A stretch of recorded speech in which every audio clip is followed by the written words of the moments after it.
dhe më bën përshtypje janë paradokset ose më saktë propaganda e politikës tonë. Thonë që duam të shkojnë në Evropë, po nuk jemi të lirë të ngrihemi si tani dhe të kërkojmë të drejtat tona. Thonë që do rrisim standardet e arsimit e jetesës, po ndërtojmë universitete dhe universitetet janë burse se studentët tanë investojnë, prindrit, ata të vetja tyre dhe shkojnë në një vend të huaj dhe japin atje kontributin e tyre. Prindrit tanë po mbeten vetë, janë në një moshë të thyer, ka nevojë për kujdes, ka nevojë për ne më shumë se kur, por në shtëpi kanë mbetur vetë fotografitë e kushërinjve, e fëmijëve, dhe një shpresë se këtë verë mbas se do vinë.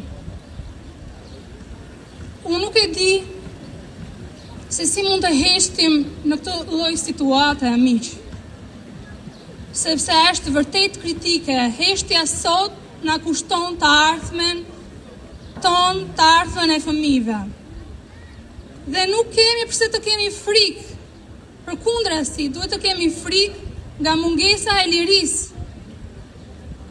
Sepse liria është vlera më e çmuar e një njeriu. Paraardhësit tanë ka luftuar për të që ne sot jemi këtu në vendin tonë.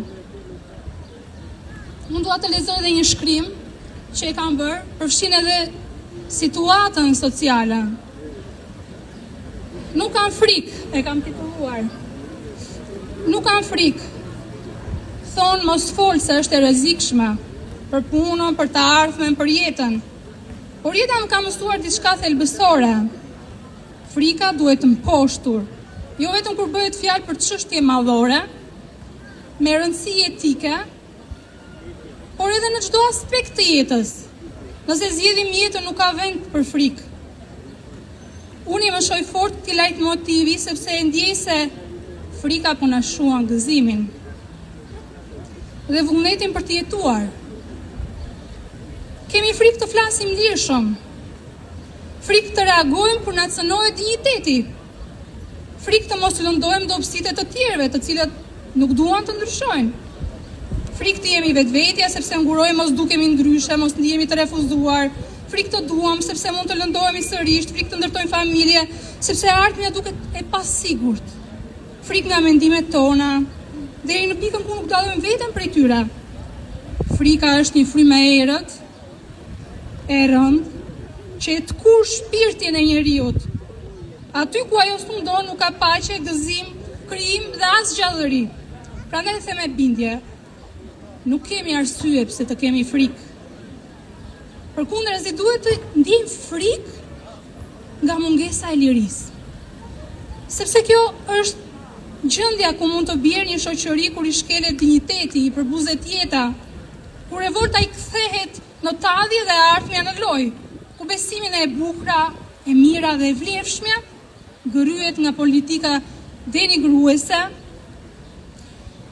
dhe media marioneta që krijojnë qëllimisht psikozën e apatisë shoqërore, me anë të emisioneve çedukuese, që frymëzojnë kultin e materializmit dhe të modeleve të rreme të suksesit, që qeshin me vulgaritetin dhe i skenojnë gjithçka përpos realitetit. Ku ende në shekullin e 21, figura e femrës objektivizohet, kurse dhuna dhe mungesa e kulturës normalizohet dhe duartrokitet. Në një realitet të tillë, ata që qëndrojnë lart shpesh humbin aftësinë për të parë poshtë. Po kur mungon porulësia ndaj popullit dhe pranimi i fajeve, humbet edhe ndërgjegja si e vetmja rrugë që mund ta mbajë njeriu të lidhur me moralin, të vërtetën dhe Zotin. Faleminderit.